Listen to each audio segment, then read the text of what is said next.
Hey, what's going on, guys? Welcome back to another video. So for this one, we're talking about a guide on how to build a soldier Jedi Guardian, or better yet, a things you might consider guide on how to build a Jedi Guardian.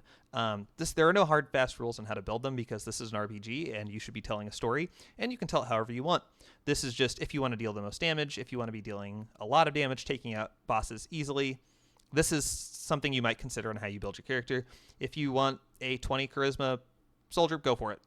Nothing wrong with that at all. But if you want to deal more damage than that, check it out. Let's hop on into it. First thing I want to talk about are going to be the attributes. So the attributes, kind of like they are right here, kind of going to be what you want. You want a lot of strength. I did do some testing. Card going to be in the video below if you want to see how that worked. But strength was easily the most important stat I had. I tried maxing out the strength, and then I tried maxing out the dexterity. And the high dexterity did not help when you're going up against like a boss. So I went up against the Terrantodic with a maxed out dexterity for my level. He still hit me almost every single time. I was just dealing less damage. So strength, going to be your plus. Constitution, a moderate amount, so you're not super squishy. And then wisdom, charisma, 10. You should be good to go. All right, let's talk about skills. So for your skills, I would say probably just go ahead and do treat injury. Like I said, for role-playing purposes, do whatever you want. If you want to do for like combat purposes, treat injury just in case both your Jedi are down that are carrying heal. If you don't have a Jedi with you that carries heal, treat injury is probably your best bet. I love persuade. That's great for role playing. If you want to make a persuasive character, that's fine. But in this video, I'm going to recommend treat injury just for combat purposes.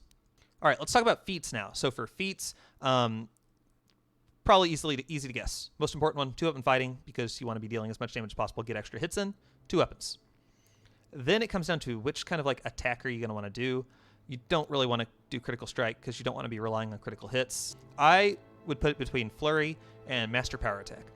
Master power attack is going to give you a raw extra 10 damage on your swing, but it is going to give you a -3 penalty to hit. Shouldn't make a huge difference, but it might. I prefer master flurry. Why? Because you're going to get an extra hit in that round. So if you're holding 2 weapons, add 1. You're going to get 3 attacks now. Always nice. You're going to suffer a -1 to defense. Your dexterity's already going to be low, so they're already going to be hitting you a lot. So that -1 to defense probably isn't going to matter so much. Next up, I would probably go with implants, just because the implants are really nice. You can get some stuff that gives you like immunity to things. You can get extra strength, extra dexterity. So I would go implants next. I would stay away from blasters personally. That's just me. If you want to do a blaster Jedi, go for it. Next one up, I wouldn't put as much focus on the lightsaber skills just because you probably won't need them so much. They're not going to make a huge difference in the grand scheme of things. Go for it if you want to.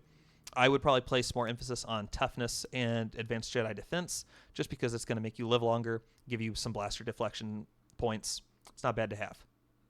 Feats that I would ignore, dueling. You don't need that if you have 2-weapon fighting. Anything with blasters. Power attack, I don't need. Critical strike. Anything with saving throws. So basically everything that I didn't recommend.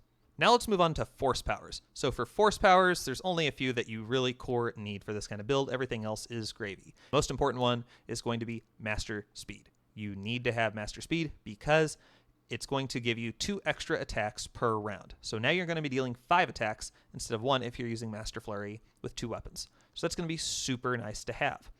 The other one that I would say you need is force immunity. So if you've seen my force powers guide, which I'll leave a card for below if you want to watch it, force immunity is going to be super nice because you're going to have really low will because your wisdom is going to be really low and your charisma. So this is going to help you resist force powers. Until this game, I actually had never used force immunity before. Went up against a few Dark Jedi. It saved my butt so many times. So force immunity, I say, is a must-have. After that, the other one, Master Valor. However, fun fact, your Jedi doesn't have to have this because it affects the entire party. So just have someone with Master Valor because that's going to give you 5 points to all of your attributes, which is really nice. After that, just go ham, whatever you want. You can go defensive and go force armor to give you some armor class. You can go heal. Go affect mind if you think that that's what's fun. If you want to start killing people and just get kill, go for it.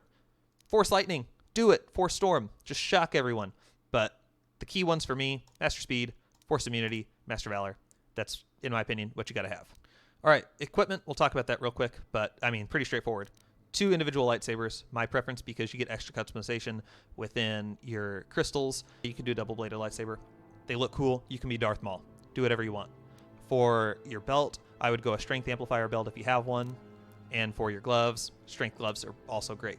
And if you went with the implant tree, like I said, hopefully you have a implant that can help you with your strength. After that, you're probably good. Honestly, if you've gone through this and you've set it up this way, you're probably set. Max strength, max strength, max strength, and hit as many times as you can, and you're going to be set. Guys, I hope you enjoyed this video. If you did, drop a like, leave a comment down below. How do you normally set up your characters? Do you kind of go like this? Do you balance them out more? Do you go dexterity based? Let me know what your thoughts are. Also, for any character that you make, let me know how you create them. Be sure to subscribe if you enjoy these videos so you get notifications for new ones, and hit that notification bell so that you get updates, and I hope you have a great day. Thank you for watching.